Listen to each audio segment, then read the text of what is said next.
પ્રકરણ 16 સિંહણ. તડકામાં બેઠા બેઠા રામબાઈએ ફળિયામાં ચૂલા પર કાળી તપેલી મૂકીને ચા મૂકી. થોડું પાણી નાખીને બાકી આખા દૂધની કડક ચા, તુલસીના પાંદડા નાખીને ચા ઉકાળી. રકાબી ભરીને ચા પીને વીરજીએ કહ્યું, આપણા ગામમાં બાયું માણસ જબરું ખરાબ છે. આપણા જેવા છોકરાઓની નિંદા કૂથલી કરશે. બધાય નવરા છે, એટલે તમને કોઈ મેણું મારે તો ખોટું નહીં લગાડતા હો. આ ભાવમાં તો ખોટું નહીં લગાડું. રામબાઈ હસીને બોલી. વીરજીની રકાબી લઈને એના પર ફળિયાની માટી ઘસી અને કુંડીના પાણીમાં સાફ કરતી બોલી, આ તમારી ઘોડીનું નામ છે કઈ? સિંહણ. વીરજી બોલ્યો. રામબાઈ મલકાઈ. કેમ આવું નામ પાડ્યું છે? બસ એના કામ એવા છે. કેવા કામ કર્યા છે સિંહણે? વીરજીએ ઘોડીની સાહસ કથા માંડી. 5 વર્ષ પહેલાની વાત છે. આ આંબા હેઠે ઘોડી બાંધેલી હતી. રાત હતી. રાતે વાડિયુંને કેળેથી એક ડાલા મથ્થો સિંહ આવ્યો. મારા બાપુ ને હું બેય પાણી વાળવા વાડીએ ગયા હતા. ઘરે કોઈ નહોતું. ઈ સિંહે તો ઘોડીની પડખે આવીને ગર્જના કરી. આખું ગામ ઉઠી ગયું. નાના છોકરા તો ઘોડિયામાં થરથરી ગયા, એવી ગાંડી ગર્જના કરી. સિંહ તરફ મારે ઈ પેલા તો આ ઘોડીએ આંબાના થડથી લગામ આંસકો મારીને તોડી નાખ્યું. બાંધેલી ન હોય પછી તો મારી ઘોડીને કોઈનો બાપ ન પૂગે. પછી રામબાઈને મજા આવી. આ બાજુ ઘોડી ને ઓલી બાજુ ડાલા મથ્થો બાપ એવો સિંહ. મારી ઘોડી કાળી કોલસા જેવી. રાતમાં ઘોડીની કેસરી આંખ્યું ઝબકે. એમ જ વિચારો ને કે આ બાજુ સિંહની લાલ મરચા જેવી આંખ્યું ને આ બાજુ મારી ઘોડીની કેસરી આંખ્યું. બેય જાનવરની આંખ્યું ને અંધારામાં ફૂફાડા મારતી જોઈ ગયો આપણા ગામનો ભાણિયો ધીરુ. ધીરુ આગે અંધારામાં બાવળિયા હેઠે કુદરતી હાજતે બેઠો હતો. રામબાઈ હસી પડી. વીરજી હસી પડ્યો. ઘોડી દૂરથી હણહણી. ઈ રાતથી લઈને આજની રાત ઈ ધીરુ ભાણાને ઝાડા મટ્યા નથી. રોજ 3 વાર જાય છે.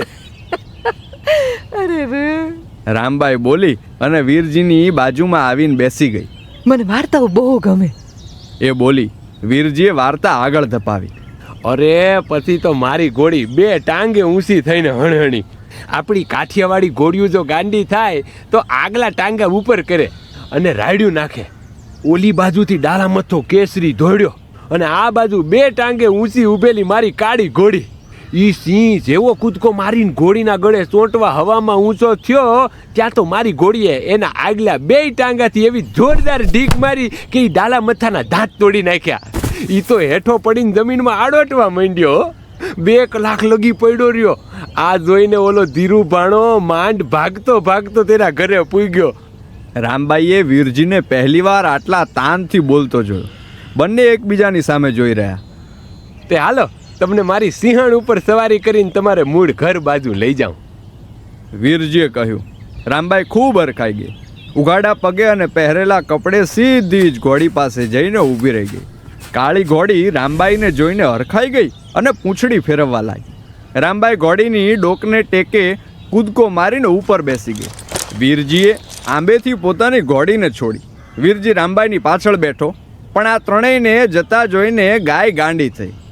આંબા ફરતે ફરવા લાગી અને મોટે મોટેથી ભાંભરવા લાગી.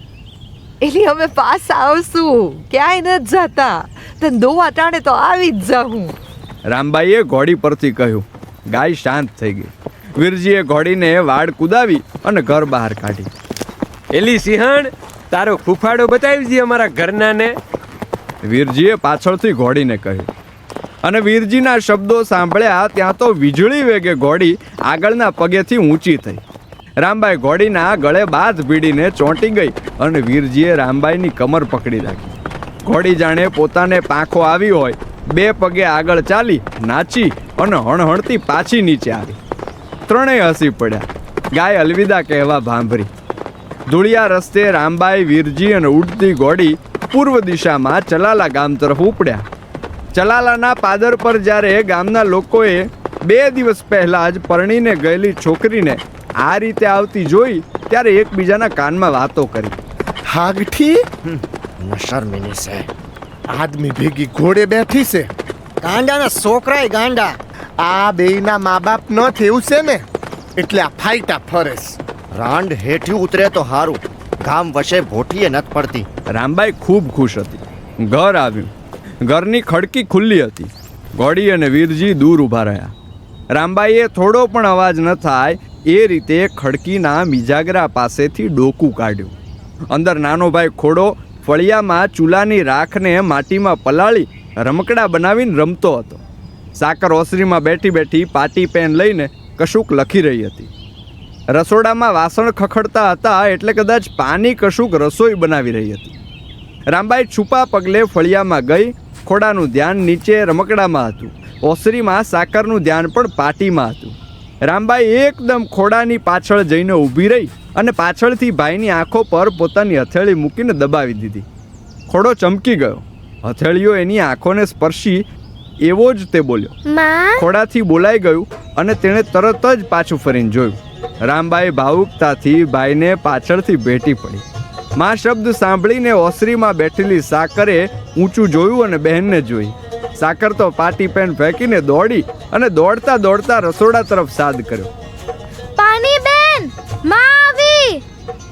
સાકર અને ખોડો બંને રામબાઈને ભેટી પડ્યા.